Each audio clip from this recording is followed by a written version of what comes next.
L'histoire se déroule dans un immense centre commercial, la caméra capture l'escalator qui monte doucement. L'homme à la canne se tient au milieu de l'escalator, l'air confus, fixant le bas avec peur. Les yeux de l'homme à la canne s'écarquillent soudainement alors qu'il lève lentement la tête. En haut, le géant apparaît, se tenant à la fin de l'escalator, occupant tout l'espace avec son corps massif.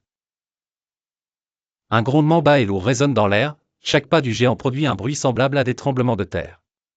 L'homme à la canne se tourne frénétiquement, essayant de trouver une issue.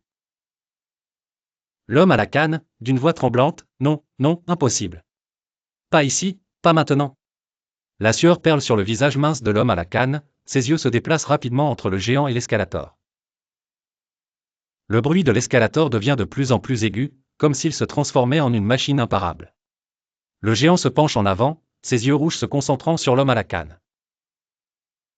L'homme à la canne, criant à haute voix, « Ah !»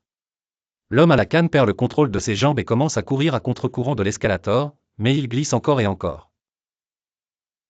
L'éclairage se transforme en éclair rapide, tandis que l'escalator tremble sous le poids du géant. L'homme à la canne finit par sauter sur le côté de l'escalator, tombe au sol et roule loin. Le géant, d'une voix tonitruante, « Tu ne m'échapperas pas, faible créature. » Le géant avance lentement vers le bord de l'escalator, contrôlant entièrement la scène. Puis la scène se termine par un grincement aigu.